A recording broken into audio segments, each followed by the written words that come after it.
Howdy folks, Eric here, back with another standard brew. Today, my take on a United Battlefront list. I think most people are familiar with this card in the standard in Artifact Shells with Simulacrum Synthesizer. Today I'm doing more of an enchantment spin as a sort of meta response to the uprising of Ouroboros lists on the ranked ladder. So the idea here is we're a United Battlefront deck that gets to play Ultima. All of our hits are enchantments, so instead of like hitting these big impactful artifacts that eventually would just self-wipe to Ultima, we get these resilient enchantment effects that eventually close out the game on their own, and we get to play just a bunch of board wipes through it also. So the combination being Caretaker's Talent plus Windcrag Siege. This is a 3-mana enchantment that puts a 1/1 red goblin creature token on the battlefield every turn. It gets lifelink and haste. Kind of relevant. Once you turn on the Anthem from Caretaker's Talent, they become 3/3 lifelinking hastes every turn, which is enough to help you stabilize and eventually put the game out of reach for your opponent. The rest of the board, or rest of the deck, pretty straightforward here. Lots of removal. I think maybe the one piece that might stand out here is Petrify. It's an aura that you can enchant artifacts or creatures. Mostly we're hitting creatures, right? If you hit an earth-bent land with this, it turns off their activated abilities, right? So effectively stone raining like a Badgermole Cub play, which I think is pretty relevant. One main deck High Noon, couple of Authority of the Consuls. We're only on one Elspeth here. I have some thoughts on Elspeth, but we'll get into that later, I think. One Get Lost. Could be two. I think the Aang's Iceberg does a pretty good Get Lost impression, and you can hit it off of the United Battlefront. Or Day of Judgment. It's just a turn faster than Battlefront, a turn faster than Ultima, so I think this split kind of makes sense. As far as lands go, we're on 26. For Fountain Port, we get to be on 3 Abandoned Air Temple as a way to buff the tokens from Fountain Port and Windcrag Siege. Not a lot of token generators in the main deck. You might notice, specifically like Carrot Cake missing, which is typically a key piece played with the Caretaker's Talent, but I'm opting for more. Once again, I want to be resilient to my own Ultimas, and also I think Carrot Cake makes sense in a more aggressive format, but like the Badgermole Cubs aren't really aggro lists. They're kind of more like combo lists where if they just get their setup, you can't chump that. You can't chump infinitely scaling Ouroboros forever. You actually just need to remove them. So I'm leaning more in toward like actually getting good hits from United Battlefront consistently and being able to answer boards rather than just sort of delay the inevitable. Our sideboard's kind of interesting, a little bit speculative, a little bit of a speculative sideboard today. The idea here being like, if our opponent sees that we have no main deck creatures and we are just like trying to win off of this sort of Pillowfort style of Caretaker's Talent plus Windcrag Siege, they're going to cut removal, and that's when we bring in Optimistic Scavengers, Voice of Victories, and a Most Helpful Weaver to sort of put early pressure on our opponent and hopefully close out games that way. Kind of punish them for their sideboarding decisions, right? And then an extra High Noon and a couple Rest in Peace. Pretty straightforward. That's the list. It's been testing pretty well. I've had a lot of fun with it, and let's hop into some ranked games. Show it off a bit. All right, match 1, Boros, United Battlefront. Decent start. We're mostly mono white, so we can kind of afford to keep these hands without red. I like that there's quite a lot of early removal. I'm going to be keeping my hands based on basically the idea, speculating that all of my opponents are playing Badgermole Cub today. And I think this is a pretty good hand into the Ouroboros lists. So there's a breeding pool. Sunbillow Verge, good draw. You can just play that. I would like to do some climbing today. I've been playing a lot of decks that, I'm always brewing, and not every idea works out. So typically Caretaker's Talent's pretty good. Typically my first iteration doesn't work out, and then you start to solve it, but I've been having a lot of first iterations lately because, I'm trying to post every day. So typically my routine kind of looks like, there's a Llanowar Elves. Okay, they're getting on the board. I think I'm just going to Day of Judgment this. Although I think I actually can afford to just go for a Windcrag Siege here. And then this sets up my card advantage situation. I think maybe I Seam Rip the Leyline Weaver. I'm going to be drawing cards anyway. I guess you could hold on to the Seam Rip there. But keeping them from doing like busted... There's a Riddler. Keeping them from doing like busted Frostcliff Siege stuff, plus Riddlers that turn, I think, makes sense. Another Day of Judgment's pretty good. Okay, so we've kind of got the combo online here. We can swing in. I think I'm just going to fire off this first Day of Judgment. Maybe make them think that I don't have another one, is the idea. But as far as my routine goes, it's like, wake up, play a couple games, you know, start testing a new idea, play some games with it, iterate. And then I always have like 3 or 4 extra ideas in the backlog to fall back on if like my latest thing doesn't work. And I simmer on it. I'm simmering on a few different ideas, and then there's another Caretaker's Talent. And then eventually I pull one from the hat and take it for a spin for the video when I think it's simmered long enough and I have some I think it has some play, basically. Yeah, just Seam Rip the Cub, you know? Just Seam Rip the Cub here. We'll hold up this Caretaker's Talent activation for next turn. I guess maybe I could have gone for it this turn. Another Cub. Don't feel that compelled to petrify now on these Earthbent lands. Because I have this Day of Judgment, I can, you know, if things go nuclear, I can just answer it all. But I'm pretty much in a winning position here, I think. I guess I shouldn't speak too soon. This deck can do some crazy stuff. I played against this iteration I find to be very ridiculous. They figured out, hey, what if we just played card advantage over like just purely go wide stuff? And turns out when you play card advantage with insane mana acceleration, you just get to turn through your deck and present a huge board anyway. I think they realized they don't need Drunith slash Jackal. And it's nuts. But yeah, get to show off that we're a little prepared for this. Rip this Day of Judgment here. Draw a million cards. Play a land 1, 2, 3, 4, 5, 6, 7. So I don't have enough to level up in Day of Judgment. But I can Day of Judgment and hold up this Ang's Iceberg. So I think we'll go for that. We'll just swing out here. Nothing really they can do about it. Maybe I could have swung with just one. And maybe actually been able to get in with the... Like, get in for 1 damage. They play around like a Torch to the tower or something. So anyway, this deck is nuts. So, like I was saying, I played against it the other day, and they went turn 3. It was like turn 3, Badgermole Cub, 4 Quantum Riddlers, or a Boroid. Like 4 warped Quantum Riddlers, which, you know, they leave the field, but they're just cycling through their deck. They set up these Quantum Riddlers. It's just crazy stuff. Badgermole Cub. Island.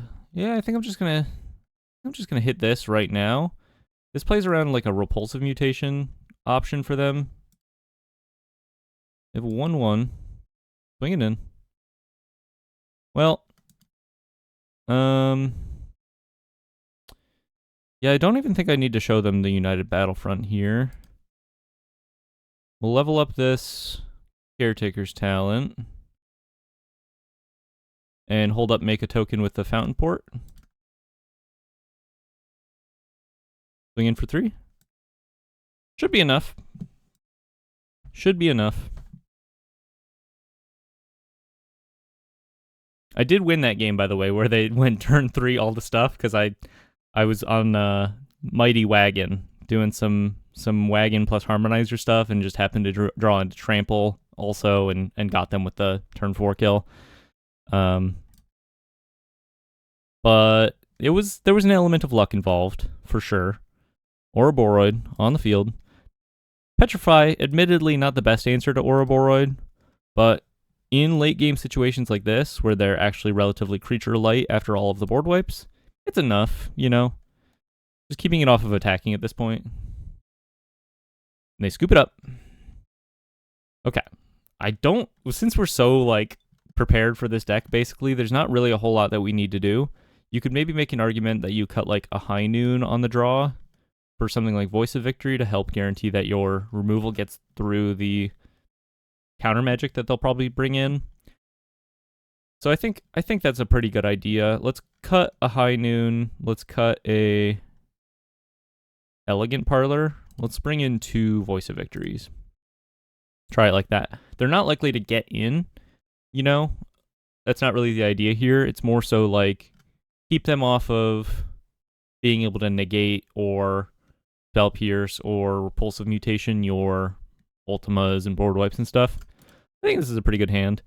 We have an answer for the turn 2 Cub. Just a ton of removal. Double Authority of the Consuls is a little weird, but could be relevant.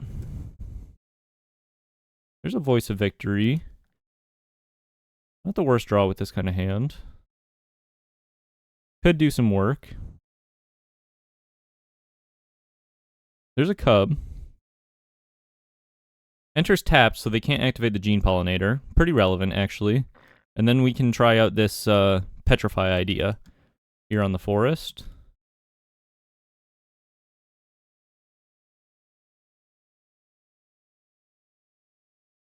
So now they have access to 3 mana. If they play a land, they still get to Ouroboros, but not so bad here.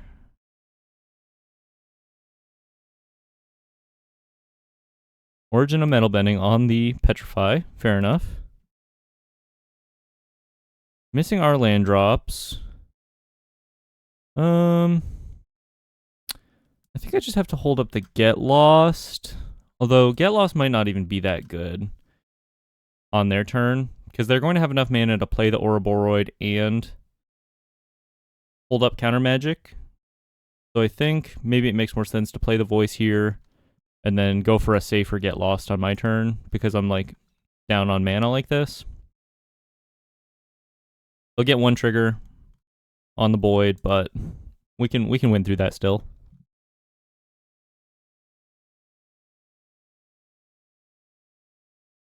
No blocks. There's a land. Pretty good for us. Let's just get lost the Boid before it gets out of control. Let's shock ourselves. Let's play the second Authority of the Consuls. I think that'll add up.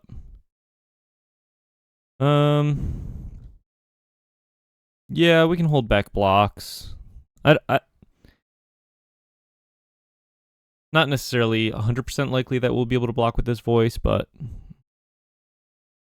I don't think the possible 2 damage is worth it, probably. We just need a land at this point. We're pretty well set up. Go for a block here. They'll get in for 5. I think if I get the chance, I'm just going to play...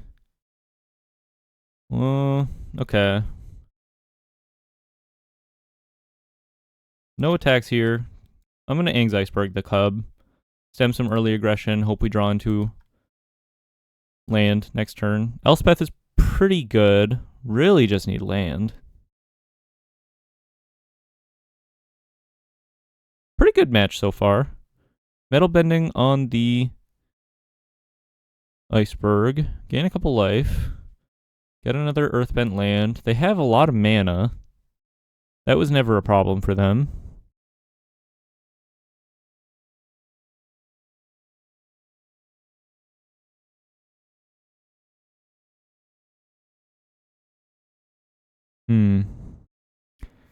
I've been trying to channel my frustration with the Ouroboros Badgermole Cub decks into productivity in terms of, you know, rather than thinking this is hopeless and this needs a ban, even though I kind of do think a little bit that I've come to the conclusion personally, I think Ouroboros is maybe a little too good at closing out games, specifically in combination with Badgermole Cub. It's like, why is this ramp deck also able to play this aggro plan? Well, missing a land drop here is kind of a death knell. So even though I do think that, independent of that, also trying to channel that into more, well, how do we counter this? What are some measures that we can take, even if it's meta warping and I just play the most anti this deck possible? What does that look like, you know?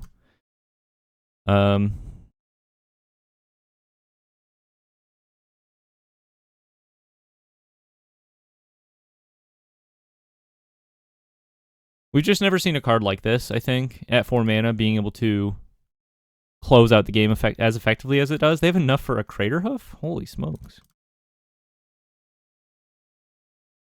Well, I am dead. I'm dead by a lot.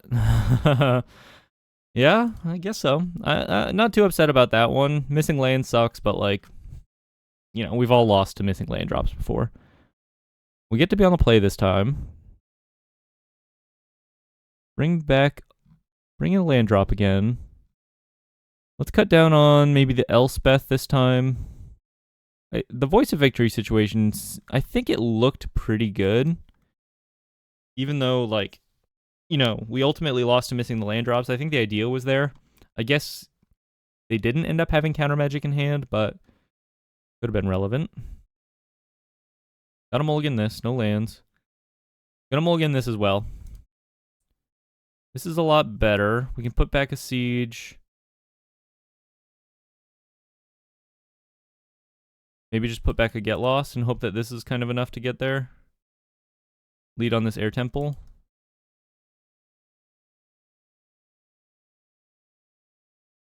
Yeah, a bit of a rough mulligan situation there. We are on 26 lands. Ultima's a pretty good draw.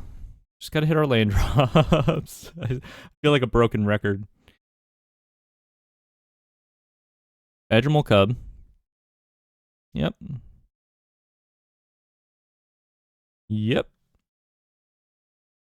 Leyline Weaver. Okay. Land. Pretty good. Might not be enough. Get the siege online. See if they have an answer to this. Origin of Metal Bending's really good against us now that I think about it, though. Answers are board wipes, and answers are proactive stuff, too. Vivian Reed. Well, we had a really good game 1. Turn 3 Vivian Reed's going to be a bit of a problem. We can wipe their board next turn, but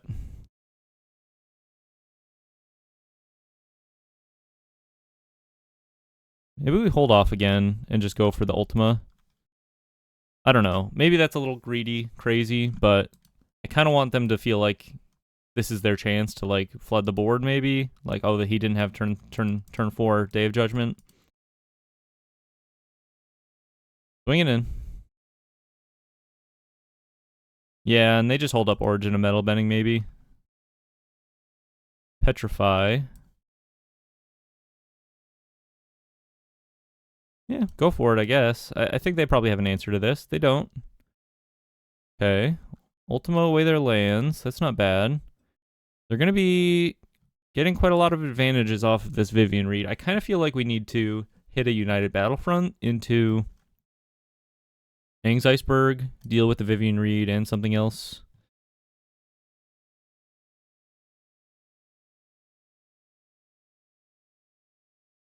Stuff on the board. Well, we will wipe this. They have a lot of air in their deck.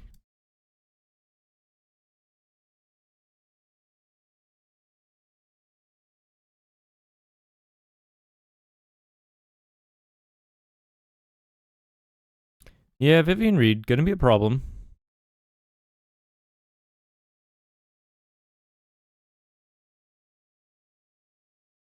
Leyline Weaver, Warp the Riddler, Badgermole Cub. Okay. Warp the Riddler. Get this shit off my screen. I never know how to get it off. Oh, by the way, I haven't seen any responses in the comments yet about the cabbage cart map. I see that this is another avatar map, but I don't see any cabbage carts. So what gives? I've been keeping my eyes peeled. Yeah, I think it's just kind of game over here. Vivian Reed, pretty good answer to what we're doing. I'm just going to scoop it up. I think we've seen enough. They have card advantage. They have crazy boards. What more can you ask for? Match number 2. Gonna keep this hand. Once again, just assuming we're up against the Ouroboros stuff every game. Tapped Sacred Foundry. We have a Petrify for an Earthbent land. Yeah, not a bad showing game 1. Game 2, they sort of flexed on us a little bit. I think we could have definitely won that game had we just drawn a land, you know? And then game 3, pretty fast Vivian Reed. Kind of makes me think that we definitely need 1 or 2 more get losts somewhere in the 75 to be able to answer stuff like that. Well, there's a summon Fenrir. Let's just go ahead and get our sieges online here. We have an air temple to support them. I think that's pretty good. Drag to the roots. Okay, opponent's doing something kind of spicy. I respect that. Go for another siege.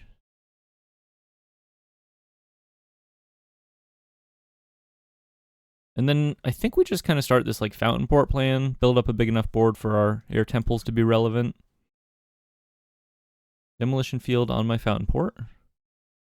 Well, I've got them in spades, so not the end of the world there. Assassin's Trophy. Interesting. United Battlefront. Pretty good draw. I think I'm going to hold off on it. Because at this point, we're down 2 Windcrag Sieges, which means our overall hits are not that great outside of removal now. So I'm going to wait until they have something on the board, basically, before I fire this off. Fountain Port. Yeah, let's just play another one. We'll probably end up eating the fish here.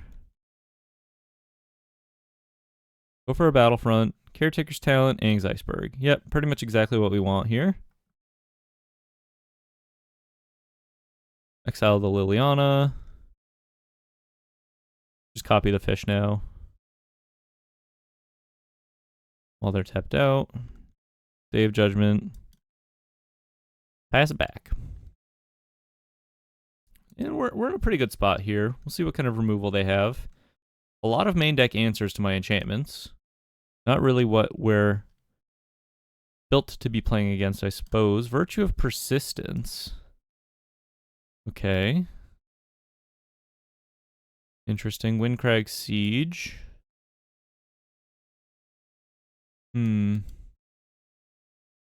Let's play an Air Temple. I think maybe we just go Siege into level up the Caretaker's Talent. Although that's a little fragile to like them just removing the Caretaker's Talent.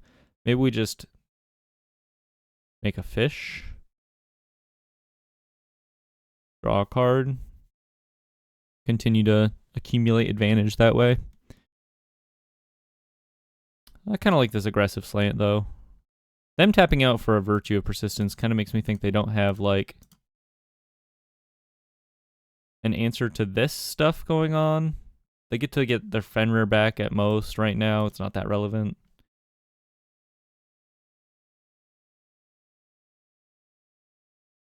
Blow up another Fountain Port. Interesting. I have a lot of basics in my deck, fortunately.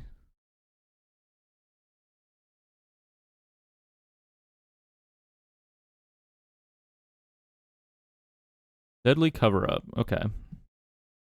That's fine. Exiling United Battlefront. Well, we've already kind of done our Battlefront thing. So I'm feeling pretty good about this game here. Still have a Fountain Port online, Air Temple, making a 3/3 hasty lifelinker every turn and drawing a card. Another Caretaker's Talent's pretty good. We can get this online, draw an extra card this turn, and then draw an extra card on their turn with the Fountain Port. That ought to be enough to seal the deal here. We could even get lost their Virtue of Persistence if I cared about it at all, which I really don't. Play this tapped. Pass it to you. Fenrir back.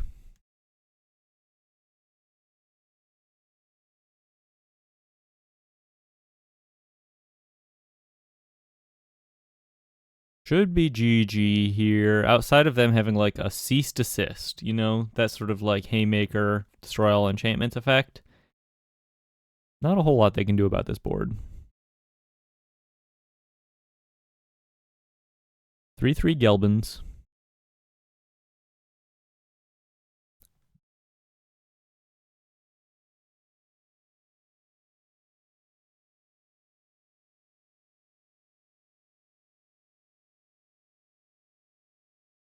They're considering their options. There are few.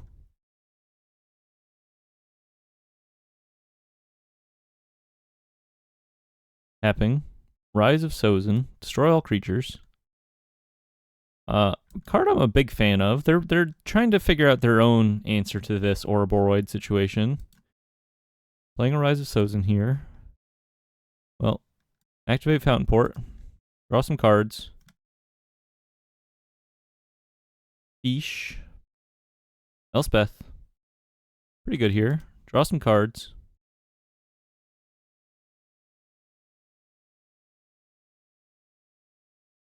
Okay, so I think we just kind of do the thing, basically.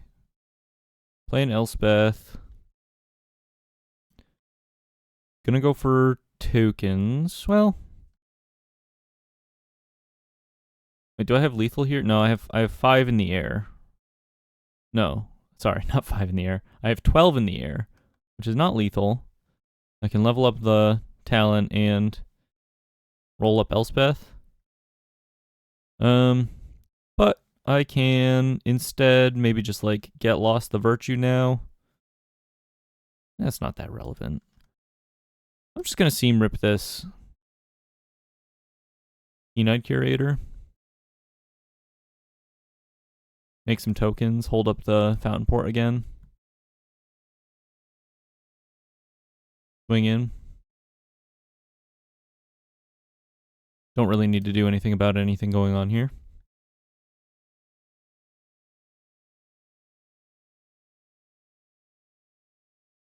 I get to look at my deck. I guess I already did that.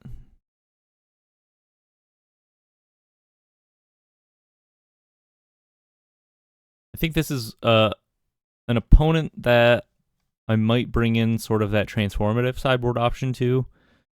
At the very least, game 3, if there is one where I'm on the play.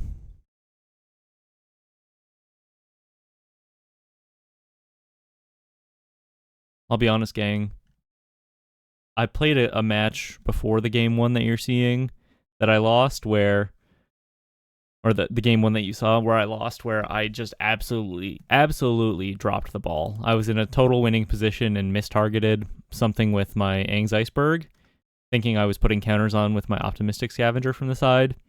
And I was just so ashamed that I buried the footage immediately. I was really excited too because I was going to win that match and it looked really impressive. I thought like the way that transformative plan worked out in game 3, until I just absolutely flubbed it and they killed me with the wagon combo next turn. So I'm telling you about it, but I won't show it. It's lost to time. Filling Caretaker's Talent. Well, I can respond to this by making a fish, but I'm not gonna do that. That's fine. They can kill this. I'll get my fish at end step when it's going to survive a board wipe.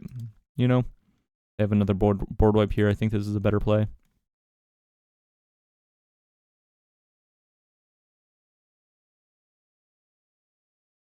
I think this deck is pretty sweet. Abandoned Air Temple is a pretty big game here. They kill off their Summon Fenrir because they're throwing in the towel. I don't really know. They're looking at their cards like, I've never seen this before. Sometimes you just lose a game of Magic, man. Scoop it up. Let's move on. It's no big deal. Urgent necropsy. Oh, I see. Killing a bunch of stuff, including my Elspeth. Well, we should be fine. They're not answering the caretaker's talent.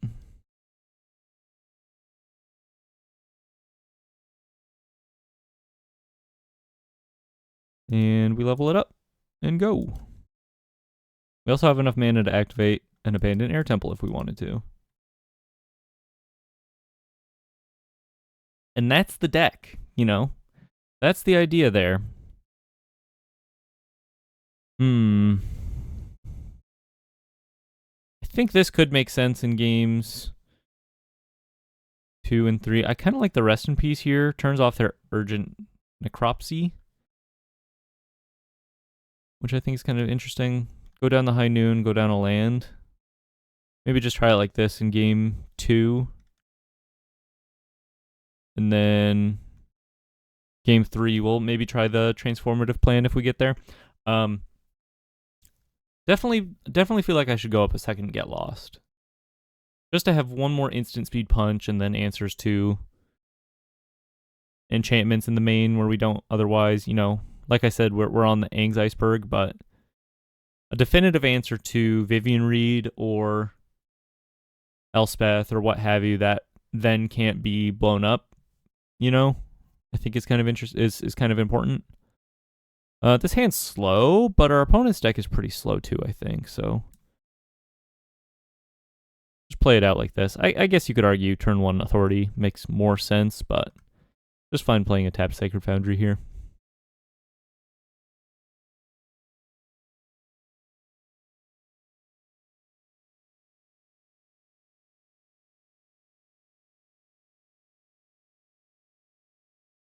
Fenrir. Meow. Rest in Peace. I think I'm gonna go for the Rest in Peace right now. There's a pretty good chance they're on like an Icetail Explorer plan. I don't really feel particularly compelled to jam the Caretaker's talent right now. Another Fenrir. I think it's probably worth it to Day of Judgment this, just to keep them off of the card draw next turn. Yeah, that makes sense to me. Go for that.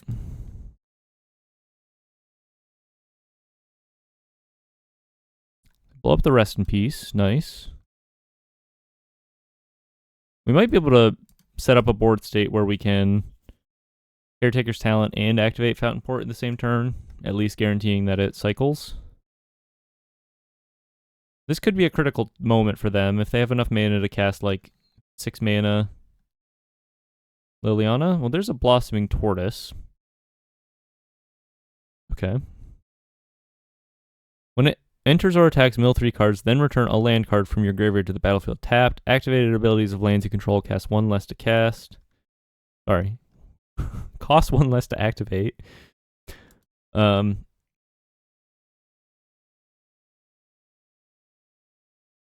So good call on the Rest in Pieces.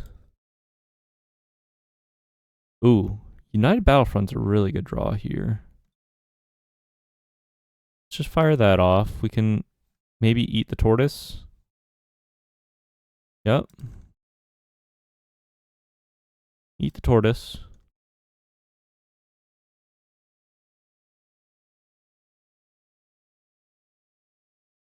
Caretaker's Talent's a pretty good hit. Kind of makes them deal with that, and then that opens up our future Caretaker's Talent. Another Assassin's Trophy. Okay. I see what they're doing here, but we're fortunately on a lot of basics. So their Assassin's Trophy Demolition Field plan is actually not doing a whole lot against us. Another tortoise. Cute card. Art-wise, I'm not trying to be diminutive. I'm not trying to make fun of my opponent. What's the word I'm looking for? Fill in the blanks.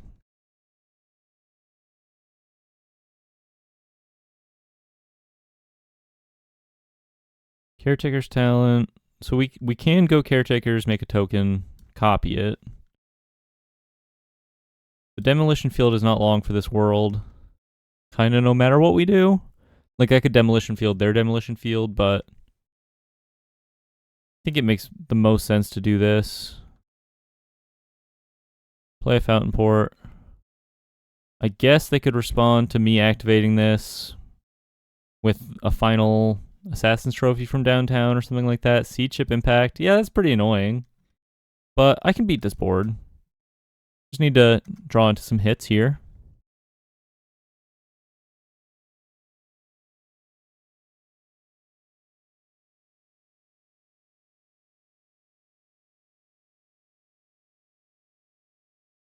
Officially out of basics. Means we have mostly good draws in the future here. And they just have a tortoise. No blocks. A fish in a dream. Seam Rip. Not gonna do it. Just play the parlor here. Get lost. Sure, we'll take that. I guess they can they make us shuffle? May search. No. But we can deal with the tortoise next turn.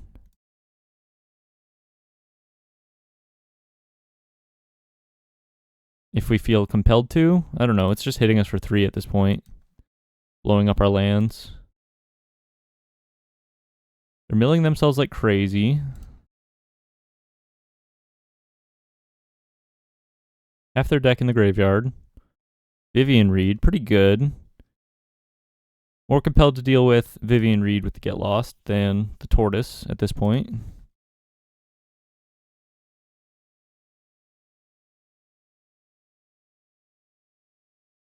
Summon Fenrir.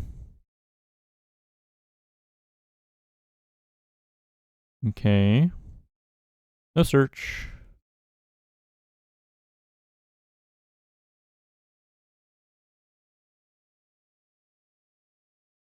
Not sure that I'm winning this one. We shall see. Hold on to the demolition field. Blow up Vivian here.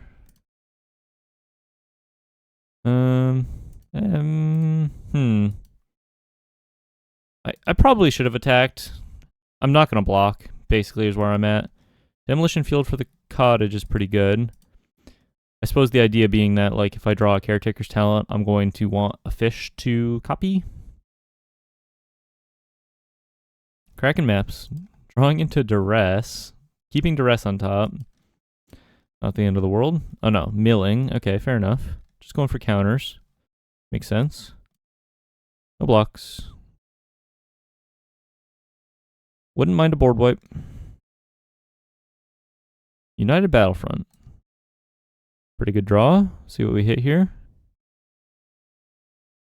Caretaker's Talent plus Windcrag Siege. I think it's got to be that. Copy the fish. And we can Demolition Field the Restless Cottage, keeping them off of attacks here. Petrify. Well, that's probably better than...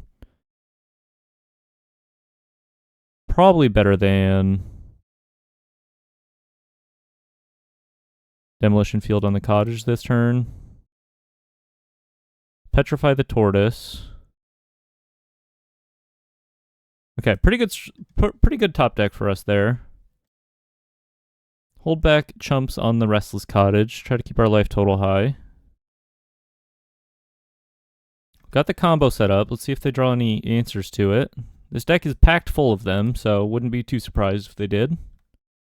Maelstrom Pulse on the... And another tortoise. Okay. Well, they only have 16 cards left in their deck. Very grindy match. Fire up the cottage. It's bigger from the tortoises. Good to keep in mind. Not something that comes up too often. Chump. Second cottage. Well, we can block for a long time. Another Battlefront. Pretty good draw. Go for it. Another Siege. Authority. Not bad. Making 1/1s chump with every turn. Still going to hold on to the Demolition Field until we have an answer for the tortoise, I think. We can just kind of chump forever at this point.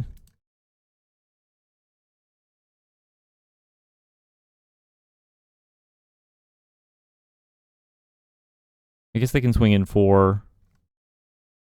Guaranteed 3 every turn, so maybe it's not forever. Still need to find another piece. Good to know. Seam Rip does not seem that good in this matchup.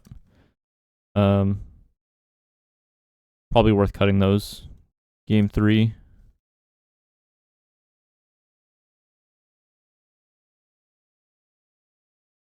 I wish we had a land that attacked and made a token.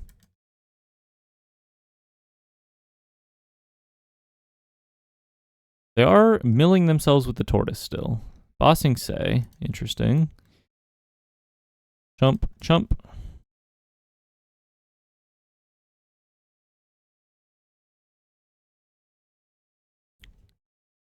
What could we use here?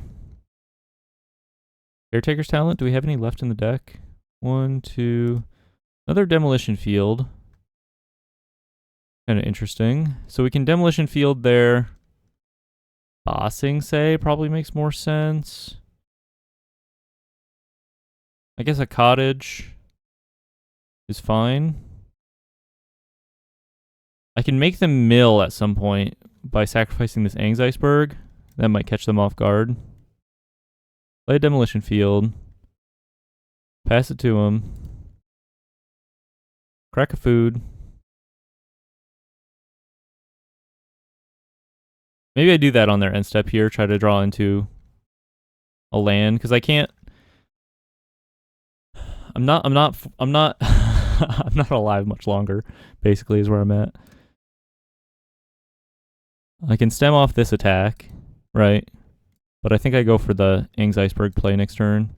They're firing up their cottages like they got something hot. Maybe they have a piece of removal here. Let them swing in.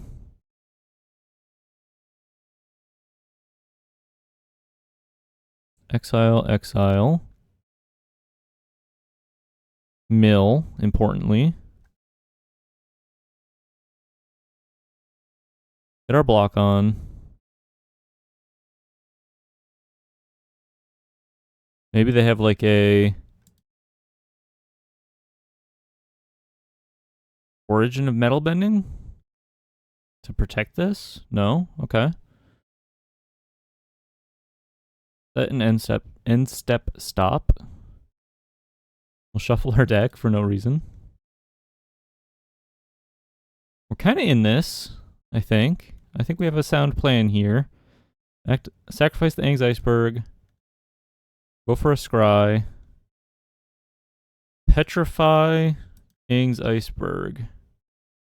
So I can actually, they're going to mill 3. And then I could flicker their tortoise again. It's not quite enough. I think I got to skip out on these. Right? I guess I have another Demolition Field. Hold on. So I can exile the tortoise, Demolition Field a cottage, and they'll swing at me with... I have 2 blockers. They'll swing at me with 1, 2, 3, 4 creatures. I can't seam rip any of this. Yeah, I think I have to skip on these, unfortunately.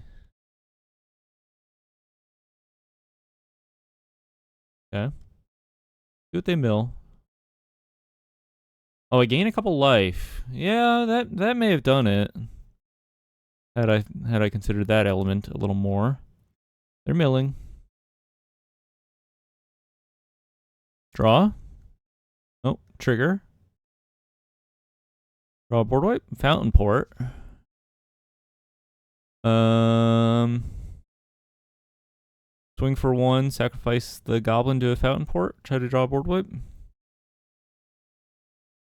Does that even do it? I think it would. If it was Ultima specifically, right? Because I could then...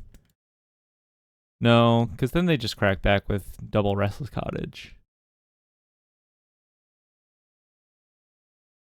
There's a possibility I missed a lethal sort of mill them out plan in here somewhere. Team rip. Yeah, that's not going to do it. All right. Interesting game, though. Really interesting. Almost got them. They're, once again, Bossing Say giving us a little bit of trouble. Let's try this out. After all that they've seen, they're not probably going to be prepared for this. At least I like that it's more proactive. Taking advantage of the play, you know. Keep the rest in pieces. Let's go down the seam rips completely. They're kind of doo-doo garbage here.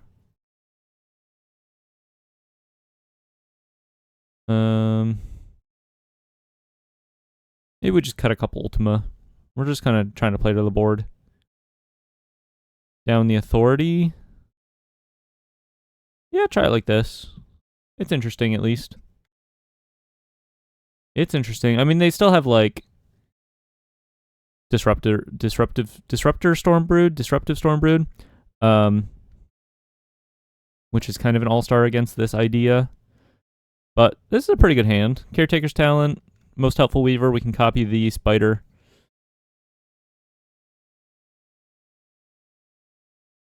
Opponent mulligans to 6.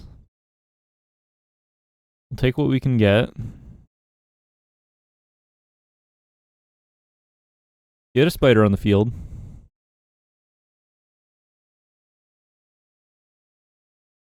Our opponents are also more likely to keep slow hands against us, too, you know? Which we're also taking advantage of in the fact that we're, like, doing this sort of more aggressive on the play swap.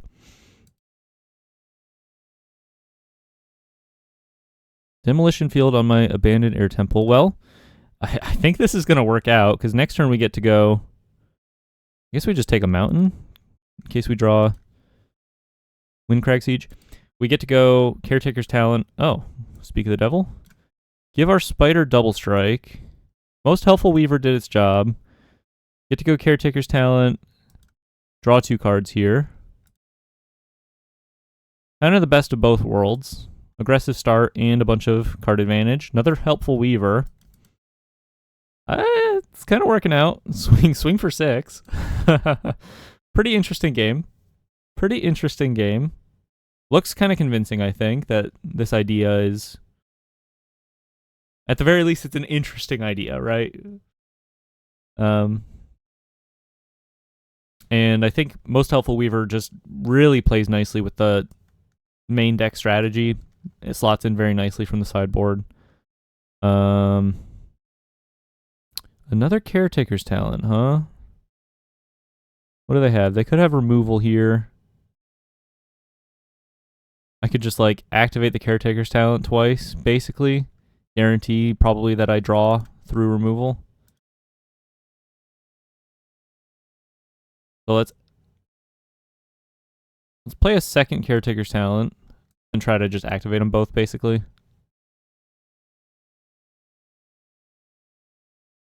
Pretty likely that I end up drawing here. I guess they could bop one of these Caretaker's Talents to stop it. They blow up a Caretaker's Talent. We'll find a Plains.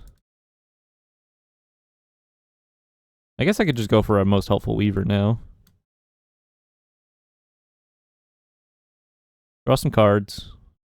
They could have like a Rise of Sozin here, which would be fine, but not fantastic.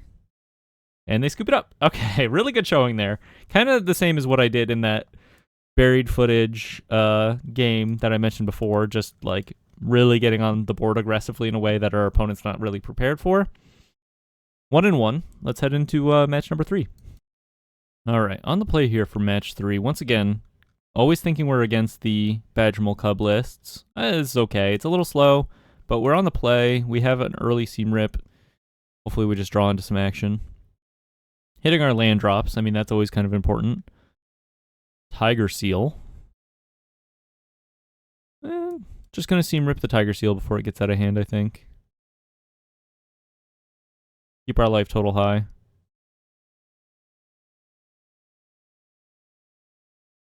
Storm Chaser's Talent. Boomerang Basics on the Talent, probably.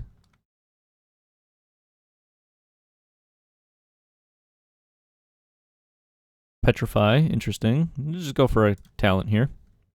A Talent of our own.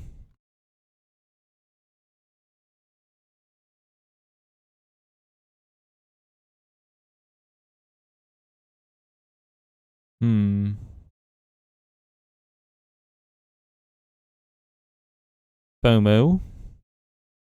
Petrify pretty good against FOMO. Keeps it from entering the graveyard. You know, a lot of the time you like kill the first FOMO and it just sets up Delirium for the second one.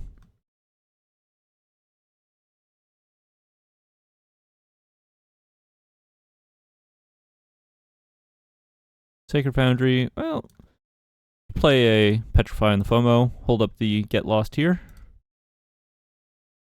If we were really desperate, we could like Get Lost our own Petrify, draw a card. Let's see if they have an answer to this Petrify. Seems unlikely in these colors, but we draw a card, getting a map, and then going to bounce their Storm Chaser's talent. I think I'm okay with that. I could like Get Lost the talent in response here, keeping them off of a draw. But giving them maps is a little annoying. If I don't do it, they draw and then get to replay the Storm Chaser's talent, triggering prowess again. I guess I'm supposed to kill this. See if they have a response.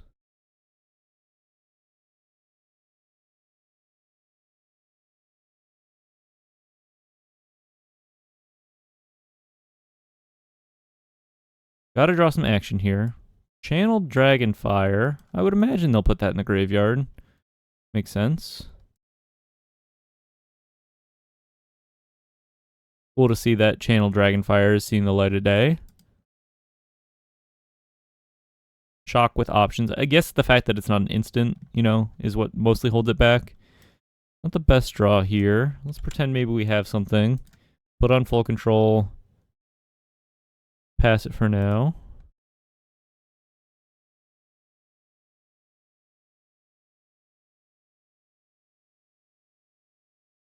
I wonder if I should be on 4 Demolition Field instead of like the Elegant Parlors.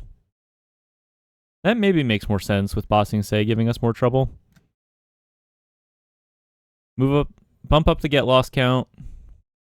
Maybe even just cut the Elspeth. And then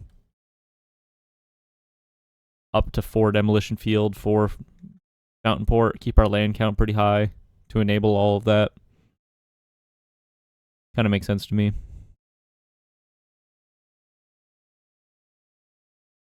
Maybe just go down to 2 Air Temples to keep your basics count high. I don't know. What do you think? Anyone out there in the comments play something like this?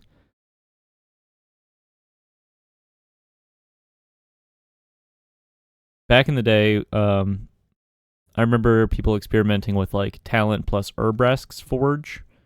This is kind of a similar idea, I suppose.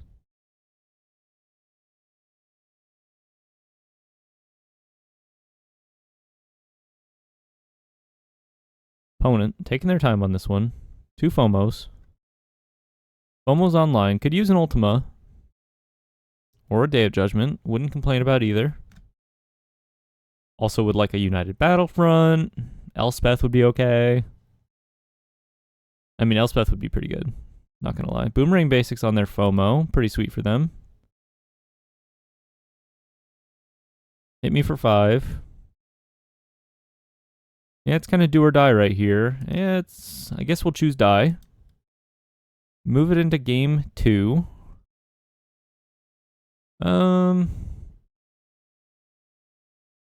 On the draw, on the play, let's do the transformation.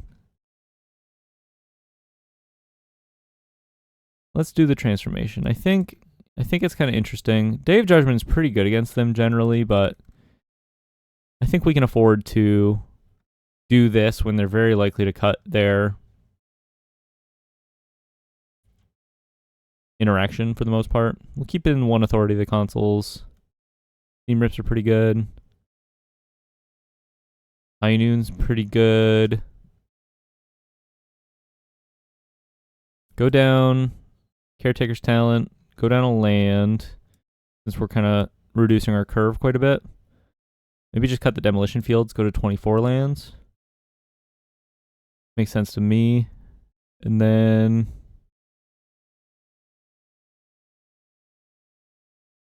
Yeah, Petrify's a little weird. Not bad. All right, we'll try it like this. Just because I think it's interesting to explore it. Could get ranched. Maybe they didn't board out all of their, I don't know, braids and whatnot. Whatever. It's a pretty good hand. Let's try this. See if they are surprised to see the Optimistic Scavenger.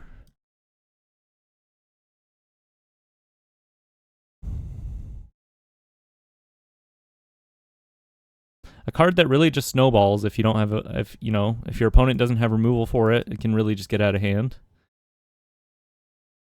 Talent. Yeah, let's play the other Scavenger here and pass. Hopefully we can dodge like an Iroh's Demonstration this turn. That's kind of the only thing I'm kind of worried about.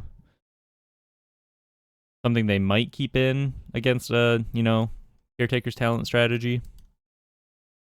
We'll see, though. Yeah, if they had the Iroh's Demonstration, they would have just cast it before attacking, I think. Tiger Seal. Fountain Port. Let's just go for the talent here. They might counter this. Spell Pierce. Okay, fair enough. No attacks. Would like a land. Yeah, land would be pretty good for us here. Frostcliff Siege. So, not going to be able to swing with this Tiger Seal, but coming in for 3 with the Otter. No blocks. Petrify, not bad. Let's just petrify this Otter. It's guaranteed to be able to attack. Start getting in with a Scavenger here. Just both the Scavengers. They might have a pretty good response to this, but at least we have stuff we can do.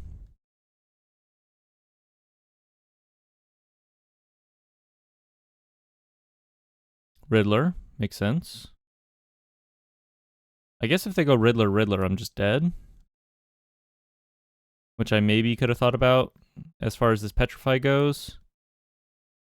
Wouldn't have been dead to that if I had petrified the Tiger Seal. Yeah, okay, fair enough. Yeah, tough stuff. I thought it was gonna work out. I really think this deck has legs, and the idea has legs. Just growing pains and figuring out the play patterns. Let's move into match 4. Match number 4 on the draw.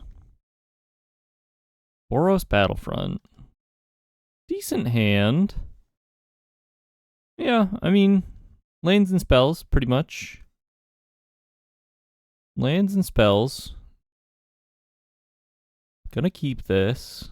Turn 1 Elegant Parlor, probably. I guess depending on what our opponent's up to. Okay, the classic. Gene Pollinator. Another United Battlefront. Well, I guess we'll go turn 1 Foundry consoles here.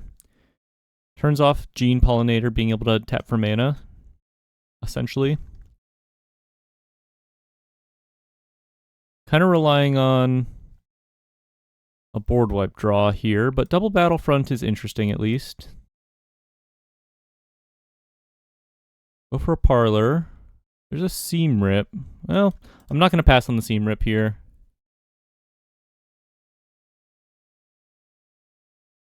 As far as like tempo plays go in getting into our United Battlefront hit, yeah, I'm just going to Seam Rip the Pollinator.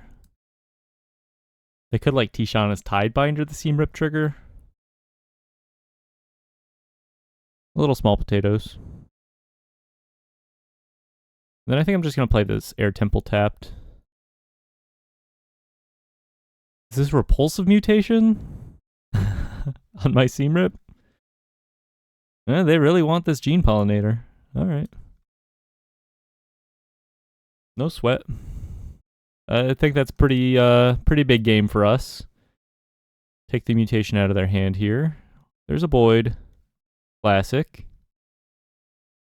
Pretty small Boid as far as the impact it's making here.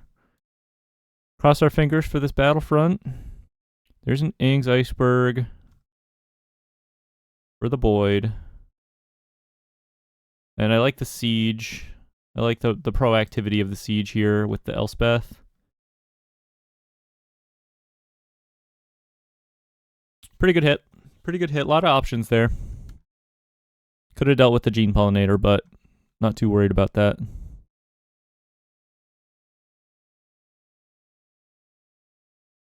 Sab Sunan, Luxa embodied. No, okay, Tyvar. Tyvar the Pummeler. Okay, well, that kind of means they can't attack the Gene Pollinator here, although they shocked themselves, which maybe makes me think they have another repulsive mutation.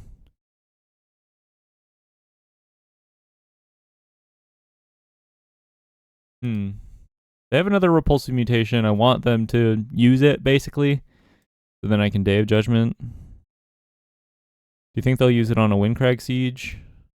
2 mana, basically a mana leak here. They might use it on a United Battlefront.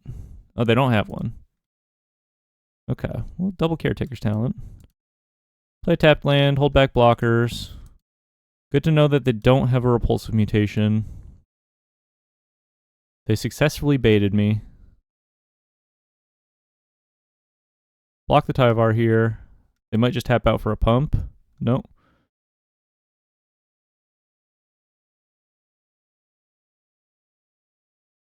We're doing okay. Draw some cards here. Maybe they do have a Tishana's Tidebinder for this trigger, but then it'll enter tapped. Okay. Because entering tapped is not particularly relevant. I get a life. I guess I was thinking about split up. Let's go for the Day of Judgment, I suppose. Cool. Cool. Well, we should be all set then. Looks like a pretty good dub for us. Play with Elspeth next turn. Really be in the driver's seat. Tyvar. Could just kill the Tyvar right now, but I think getting the Elspeth online is a little more impressive. Petrify, a great answer to the Tyvar. And I would say the game is pretty much out of reach for them. Yeah, we'll take a Fountain Port. Gain a life.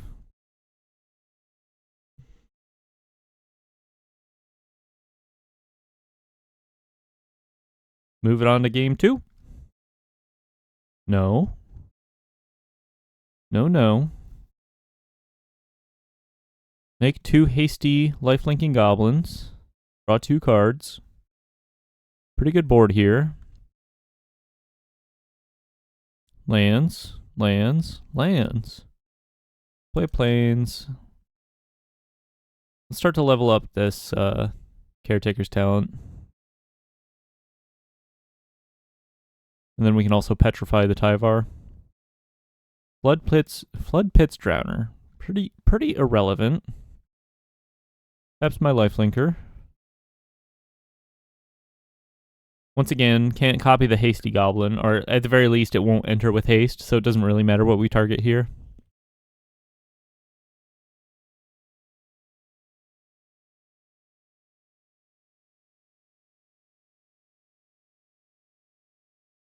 Make dudes. Opponent is like, I don't know, you don't have anything going on. I don't know why you're drudging through this turn. Petrify the Tyvar. Level up the Caretaker's Talent. Counters on creatures. Kill you? I guess I didn't need to petrify the Tyvar. Whatever. Showed them some info. Okay. Against this list, I like the Voice of Victories, at least a couple of them, to be a little better into their counter magic, which is like the best way that they can answer what we're doing. We can go down a High Noon. We can go down a Demolition Field. And I think that's pretty much it. Yeah, I think 2 voices make sense. They're, they'll get swept up in our own board wipes, but it's almost worth it in some scenarios to like 2 for 1 ourselves, board wiping our own Voice of Victories just to be able to resolve the board wipes, right? Because it's kind of do or die against these Ouroboros lists. Game 2. On the draw. Gonna keep this. Pretty solid curve out. Nothing to complain about here. The mana in this deck is really good, being able to be on these Sunbillow Verges. Get to be very basics heavy. We only ever really need one red source, and the fact that these tap for white on base is quite nice. Oh, they're ramping. Surprise, surprise, they're ramping.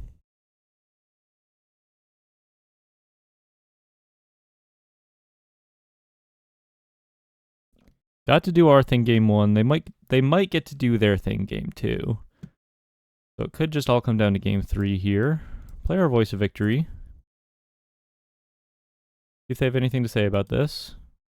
No.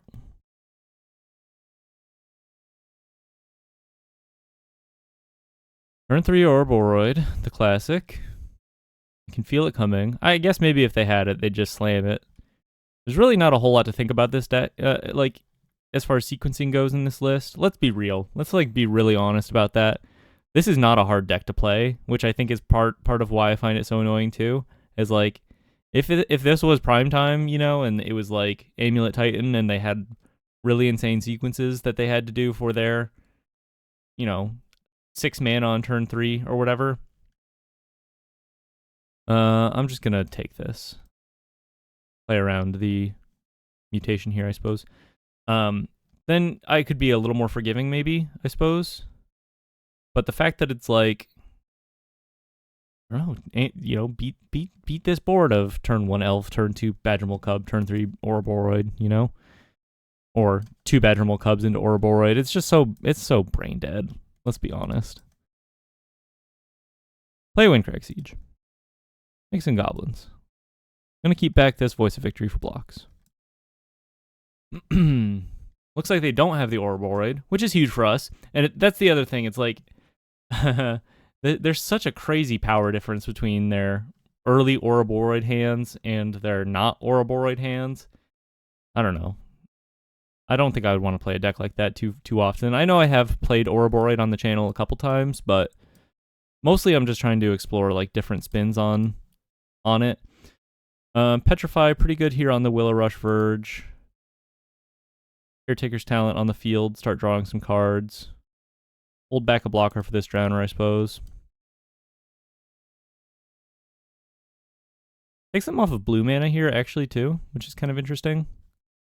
Botanical Sanctum. Yeah, I'd say we're kind of in the driver's seat now. Opponent didn't have the busted thing. Block the Drowner here. Guess maybe I could block the Elves. Maybe that makes more sense. Elspeth, kind of a nutty draw. Just gonna jam. Can't be countered. Voice of Victory on the field. All works out pretty nicely. Yeah, just make some soldiers. Start swinging in. Swing with this guy too. Beats. And we have lethal next turn. Maybe you could argue for 2 Elspeths. I think I like it at 1. You know, it's nice when you draw it. You're never really, like, sad to see it at 1. Sometimes if you're on 3, you know, you just have a handful of Elspeths and it's slow, I guess. Riddler.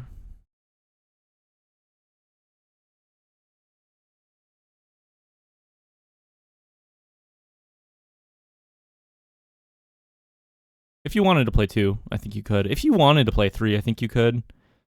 Unable to Scream on the Voice of Victory. Pretty relevant. Interesting that they would have that in their deck right now. Still, I don't... Outside of them... Yeah, they can't, like, cast a Tishana's Tidebinder here, so I think they're dead. Level up the talent. Fly the guys. Go for lethal. Sweet. All right, pretty good showing. 2 and 2 overall. That's kind of where we wanted to... Kind of what we wanted to see there, I thought. Let's see if we can save the 3-2 in this final match here. Match 5. For all the marbles on the draw. Pretty solid hand. Lead on Abandoned Air Temple. Have 2 mana for turn 2. have some early stuff. Really, we're back in the position where it's like, okay, just got to draw some lands, and this shapes up really nicely. But once again, we're on 26, so 24 left in the deck. Pretty likely that we'll at least hit our third land. Caretaker's Talent, again. Roiling Dragonstorm, looking like Omniscience. Okay, this Get Lost is pretty good here. Petrify, not so good. Just gonna go ahead and Seam Rip this Dragonstorm. It's something to do. Seam Rip also has not really many other targets in this list, and it can make their combo turns a little harder if they don't have Roiling Dragonstorm on the field. Gonna be a tough game one, I think, but actually our sideboard plan is pretty good against this deck. Drawing, not lands. Drawing not lands, stock up.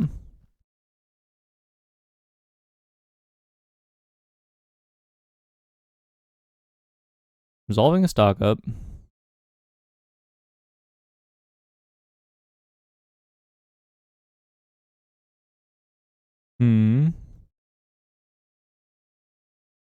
What are you thinking about casting for 1 blue?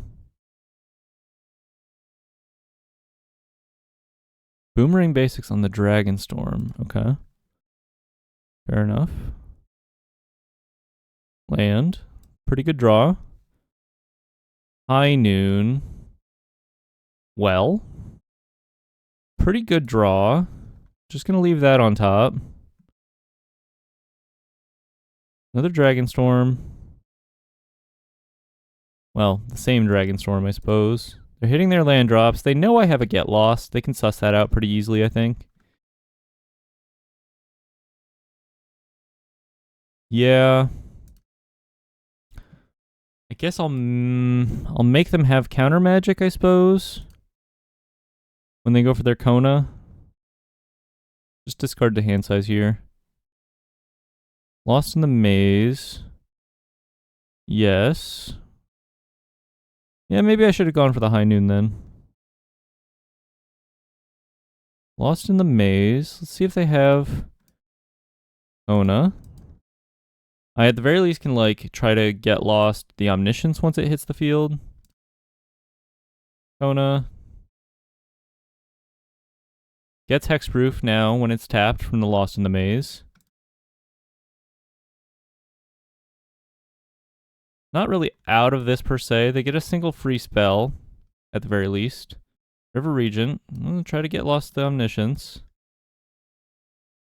See if they have counter magic for this. Another reason to be on more Get Losts. Kona deck, Omniscience. You don't run into it too often, but it comes up every now and then. Okay. Pretty likely that they'll win, especially with bouncing my Seam Rip here. I'm going to pause in the edit here, and you might magically appear in game 2. Okay, we're still in game 1 here. They have the combo, double River Regent plus Terror of the Peaks. They can bounce their dragons back and forth forever and just kill me with damage there. Let's go ahead, let's bring in, take out the Authority of the Consuls. We don't want to let their Konas enter tapped for free. Seam Rip is pretty bad here. Gotta keep our Get Losts in. I like the Aang's Icebergs.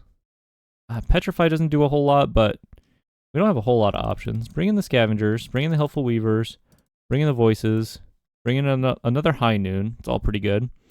Day of Judgment and Ultima are like okay. I think we can just go down to Ultima, go down on Day of Judgment, and kind of just try it like this. We don't really need Rest in Peace. I think all of this kind of makes sense. We got to keep a bit of a proactive hand here and take advantage of the fact that we're on the play. And yeah, just hope we don't get comboed, I guess. All right, on the play. Really solid hand. This is pretty much what we want. We don't have any interaction, but we can get out of the gates pretty quickly. Put some pressure up. Turn 2 Voice of Victory is pretty big game here. Another Voice. You know, all we need is like one Aang's Iceberg for this really to be a tidy sort of plan, but We can go Caretaker's Talent on turn 3, put a counter on our Scavenger, and draw off of the Voice of Victory. Help us try to find our interaction.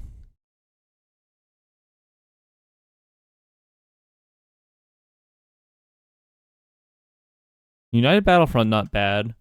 We could Battlefront into High Noon, which would give them a bit of a road bump that they would have to overcome.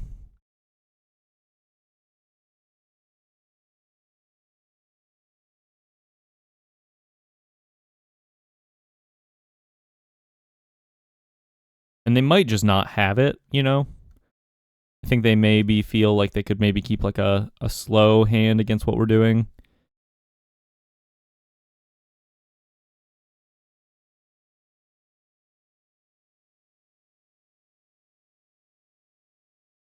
They're in the tank. Maybe they just tap out for like a Lost in the Maze here.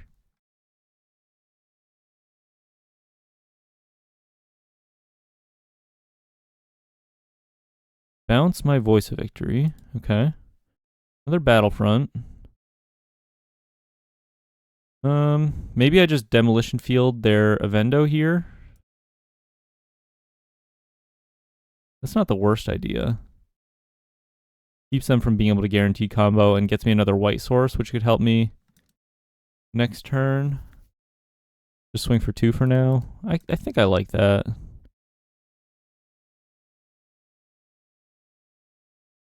Do I do it now or do I do it in their upkeep?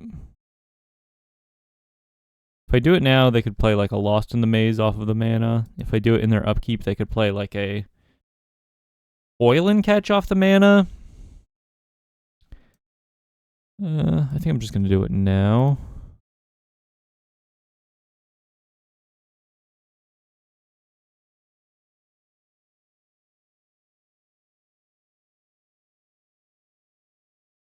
Grab another Plains. I'd like to be able to double Voice of Victory next turn.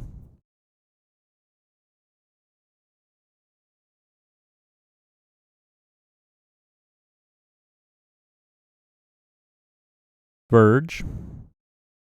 Scavenger. And go ahead and swing in.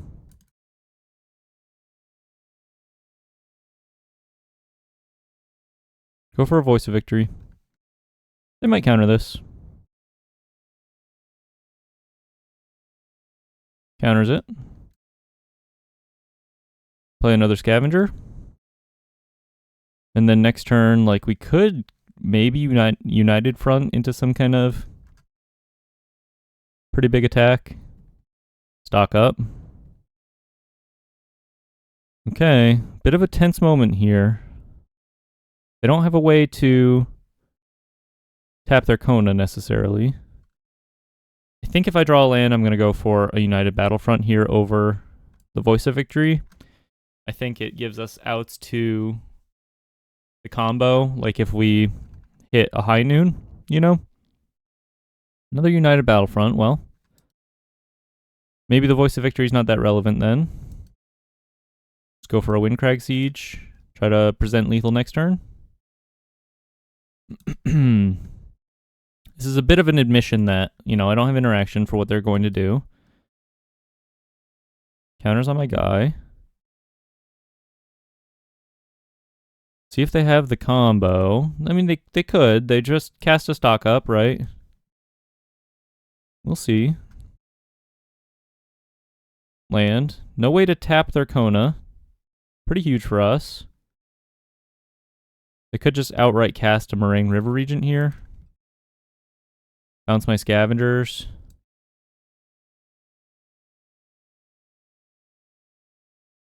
Yep. Bounce my Scavengers. Windcrag Siege. Now we're drawing. Most Helpful Weaver, Day of Judgment. Wow. Missing our land drops, huh? Maybe we take an opportunity here to get a Voice of Victory on the field. We've already drawn off of the Caretaker's Talent. Play a Scavenger, play a Voice, pass it back to him. We're both whiffing a little bit. Triple United Battlefront. No lands to cast it. See if they hit their Avendo. Roiling Dragonstorm. They played their land. They probably should have played the Dragonstorm first. See if they hit their station land.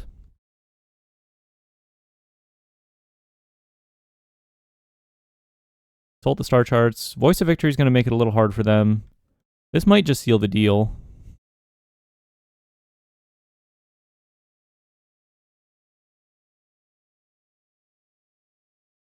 Not a whole lot they can hit off this Consult the Star Charts, probably. Looks like they didn't hit anything. We get a Goblin off the Caretaker's Talent. We don't draw another land, but I think we have lethal anyway. Scavenger. Enchantment. Buff my guys. Swing out. Crazy. 18 cards deep, 3 lands. Pretty unlikely. Still, found the win. It all comes down to this. Game 3, match 5. Good sideboard plan here. Still, I think were we to make some adjustments, Get Lost once again continues to be a relevant consideration. Let's just hop into the next one. All right, final game for all the marbles. Up against Omniscience. Pretty good hand, at the very least. We have High Noon. Day of Judgment can be a bit of an emergency stop for them just kind of playing out a fair game. I think it's decent. I'm going to keep it. It's you know, Voice of Victory curving into Caretaker's Talent is also a pretty big game for us. They're holding up Counter Magic. I guess I'm just going to go for the Voice of Victory, make them have Counter Magic right now. See if they Dispelling Exhale. Double lands, pretty good draws. Lost in the Maze. Okay. Okay. We're doing it. So they won't be able to counter this High Noon.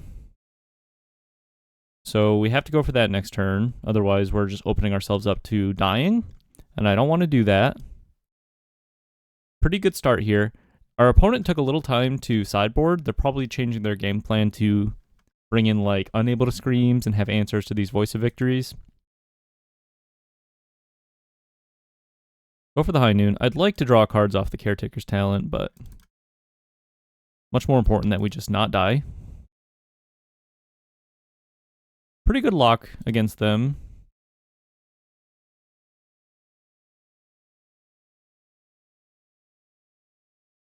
Eventually they will be able to, like, bounce the High Noon and combo off in one turn, but this at least saves us from dying immediately. Another Day of Judgment. Not my best draws here. Play a Caretaker's Talent, swing in with the Voice, draw. Pretty solid. We can copy a Mobilize token, keep it around for next turn. Plan to just go all in aggro. Can't forget that we have this 5 mana to sacrifice High Noon to deal 5 damage from downtown. But if they have, like, they could have a perfect hand here and just kill me. Unable to Scream on my Voice of Victory. Well, suppose I go for a second Voice.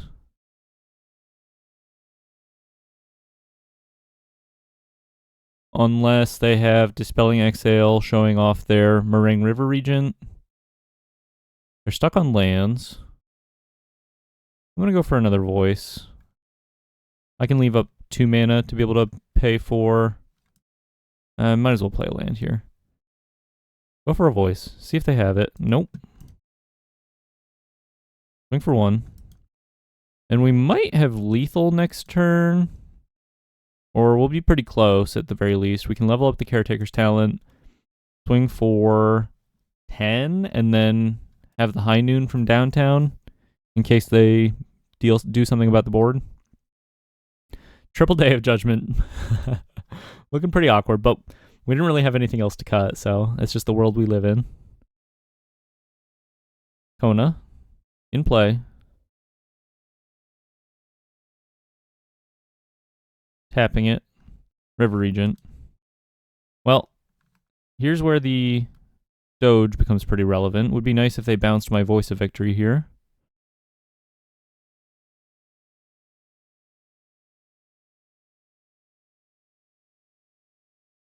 Bounces a High Noon, bounces a Voice of Victory. Kind of sick for us, actually.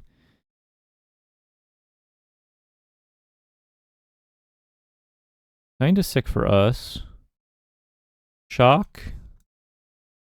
Swing in for 1. Go for a Day of Judgment. I think it's probably more important to get the Voice of Victory down here than the High Noon. Voice of Victory protects High Noon. High Noon does not protect the Voice of Victory, you know?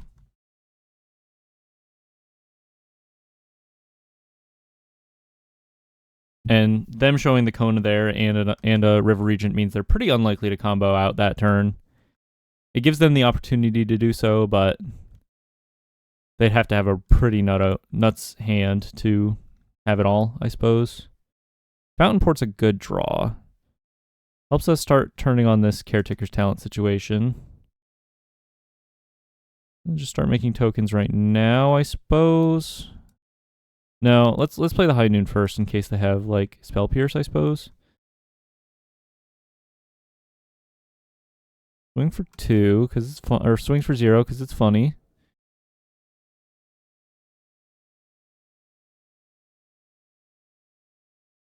Roiling Dragonstorm. Opponent's digging. 1 spell per turn. Fountain Port plus level up Caretaker's Talent. Should be a pretty decent clock. High Noon's going to make it tough for them to combo out. Discards a Kona, which means they probably already have one in hand. They're just looking for a way to bounce the High Noon. Make a fish, draw a card. Another land. Another land. Play plains. Level up the Caretaker's Talent. Keep up enough mana to make another fish. And then this should be lethal next turn. Cross our fingers. Deck has looked pretty good, gang. I mean, a little help from our Kona friend here. They're kind of scrambling, digging, but overall I think it looked good. Even if we end up losing this match, I think we put up a really good fight in all of our matches except for the Izzet Tiger Seal deck, you know. But outside of that, I think even though we lost match 1 to the Ouroboros list, we very easily could have won that match had we just drawn like the land that we needed in game 2. And then we just got kind of ran over in game 3. You know, it happens. That's what that deck is designed to do. But we put up a good fight. And then, you know, Kona gonna do Kona things sometimes. But I think them going for the Kona here kind of means that we got it. At least it'll be close still, so they can bounce. We have another Day of Judgment, thankfully. Actually kind of relevant here. We go for a fish. No Omniscience on the field, and they're pretty well tapped out. We'll draw a card. We get to Day of Judgment their stuff. Unless we maybe find a lethal some other way.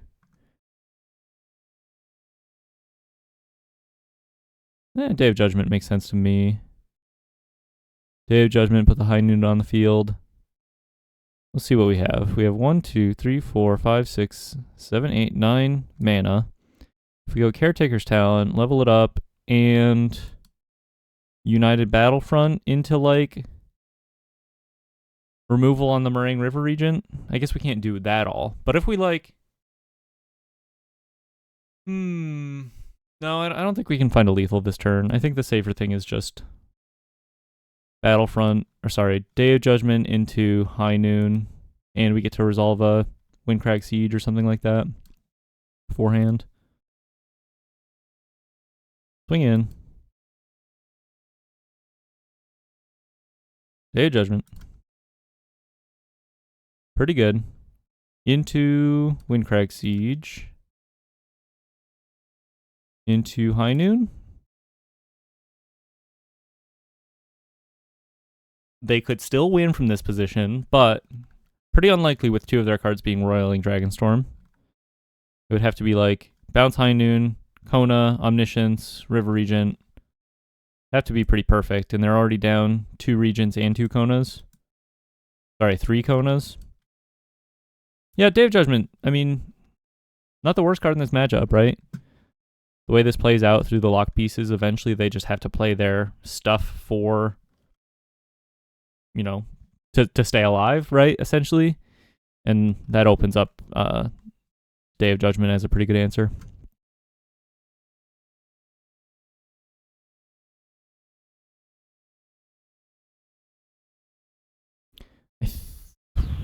They're almost dead next turn to a combination of leveled up Caretaker's Talent plus High Noon sacrifice.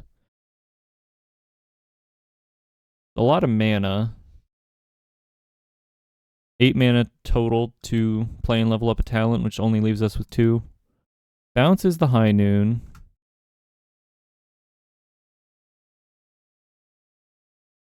Pretty interesting game here.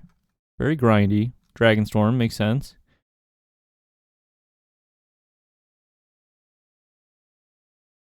Gets rid of an Unable to Scream. They've probably one last left in the deck. Goes for a stock up. They're playing to their outs here. Trying to find the combo one last time. Gonna be kind of tough. A lot of cards left in their deck. And only 1 Kona. They could have a couple just garbage Omniscience stuck in their hand here. Make a Goblin. Abandon Air Temple. Okay. Does United Battlefront do anything for us? I don't think so. Play the Temple. Play a Talent. I think we just like copy a Goblin here. And then play a High Noon and hold up Fountain Port. Scavenger, not bad. I don't think it necessarily makes sense to fully level up the talent at this exact moment. Play a High Noon. Swing in for 1. Yeah, I don't think I'm missing like a lethal here or anything. And they scoop.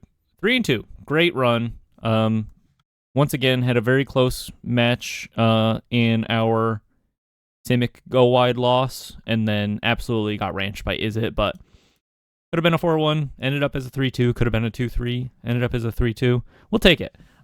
This is a deck I'm going to iterate on a little more, I think. I think it's very interesting.